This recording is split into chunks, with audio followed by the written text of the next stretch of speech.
So, Tom, tell me about the success of the Delta project. That was a huge win for the company. Oh, well, thank you. You know, it wasn't just me. The team worked really hard. Okay, let's move on. You just lost the job. You led that project? You stayed up until 2 a.m. fixing the code. You saved the client. But when asked about it, you gave all the credit to the team and luck. You thought you were being humble. You thought you were being a good guy. But the interviewer didn't hear humility. They heard incompetence. They heard, I didn't do anything special. I was just a passenger. This is the modesty trap. In your native culture, modesty might be a virtue. But in English-speaking business culture, modesty is a career death sentence. If you don't sell yourself, nobody will buy you. I'm Tom, and welcome back to English Adventure. Today, we are going to reprogram your brain. We are going to stop the we addiction. We are going to stop downplaying your success. I'm going to teach you the art of fact-based bragging so you can finally get the credit and the money you deserve. Part 1, the diagnosis, the culture clash, high versus low context. Why is this so hard for you? Why does saying, I am good at this, feel physically painful? It is a clash between high context and low context cultures. In many Asian, Latin American, and some European cultures, high context, the group is more important than the individual. Standing out is bad. The tall poppy gets cut down. You expect your boss to notice your hard work without you saying anything. The context speaks for you. In the US, UK, Australia, and Canada, low context, the individual is the unit of value. The squeaky wheel gets the grease. If you don't explicitly state your value, we assume it doesn't exist. We don't read between the lines. When you bring your high-context modesty into a low-context interview, you create a fatal misunderstanding. You think, I am showing I am a team player. They think, he has no confidence and contributed nothing. You are playing by the rules of your home country in a game that is being played by American rules. You will lose every time. Part 2, the hard truth, the assumption of best self. Here is the psychological reality of an interview or negotiation in English. The native speaker assumes that what you are saying is your best self. They assume you are already selling. They assume you are presenting the absolute best version of the truth.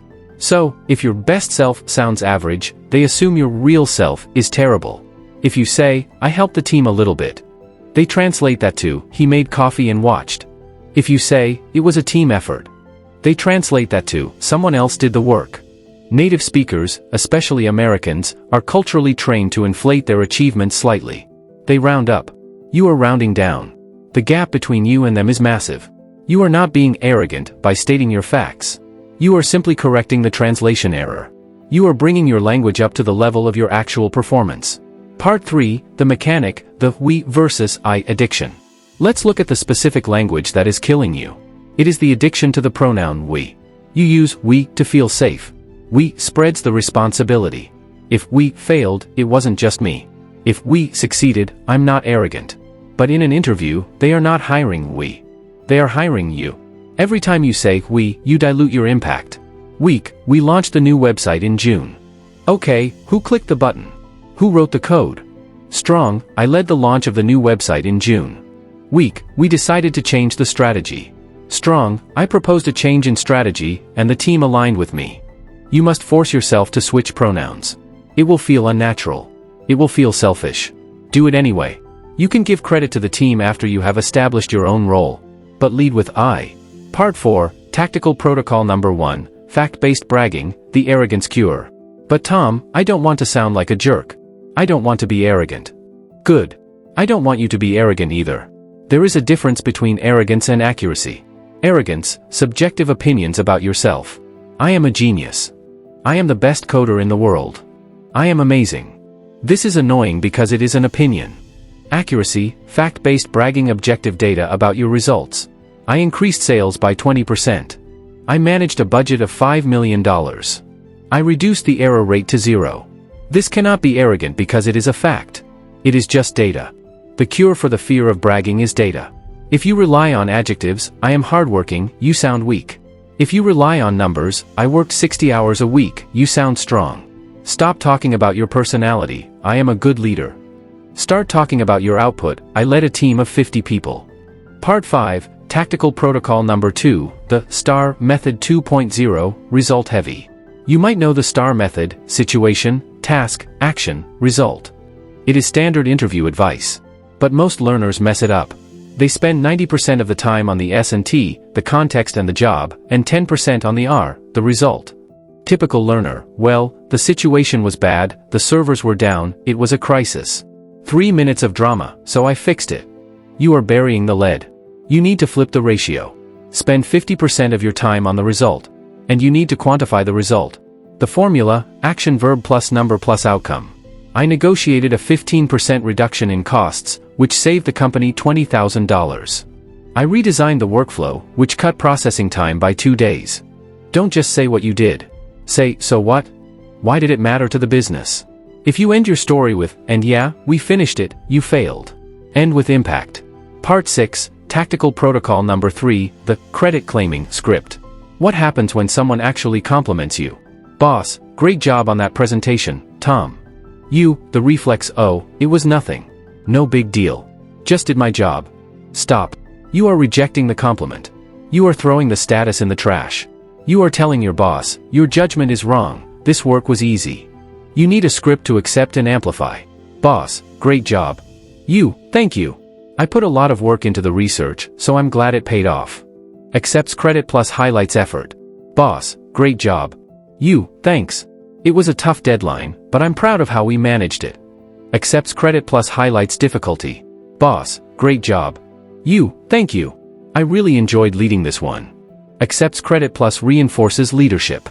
Never say, it was nothing. It wasn't nothing. It was work. Claim it. Part 7, the softener, removal, language audit. Finally, look at the softeners you use to minimize your achievements. I sort of managed the project. I managed the project. I helped with the design. I designed the core components. I tried to improve the system. I improved the system. Tried, sort of, helped, a little bit. These words are poison. They are leakage. They leak your power. Delete them. If you did it, say you did it. If you tried and failed, say what you learned. But never say you, sort of, did something. You are either pregnant or you are not. You either managed the project or you didn't. Part 8, the psychological switch, the advocate visualization. If you still struggle with this, if you still feel dirty saying, I did this, I want you to try a mental trick. Imagine you are not talking about yourself. Imagine you are a lawyer defending a client. The client is you. Your job is to get this client the best job and the most money possible. Would you tell the jury, well, my client is sort of okay, I guess? No. You would fight for them. You would present the evidence. You would highlight the wins. Treat yourself like a client. Detach your ego. You are just reporting the facts of the case. The facts are that you are good. It is your professional duty to report those facts accurately. Modesty is malpractice for a lawyer. It is malpractice for your career. The final challenge. Listen to me. You have worked too hard to let your culture hold you back. There is a promotion with your name on it. There is a salary raise with your name on it. But they aren't going to give it to the person in the corner who says, it was nothing. They are going to give it to the person who stands up and says, I did this, and here are the numbers.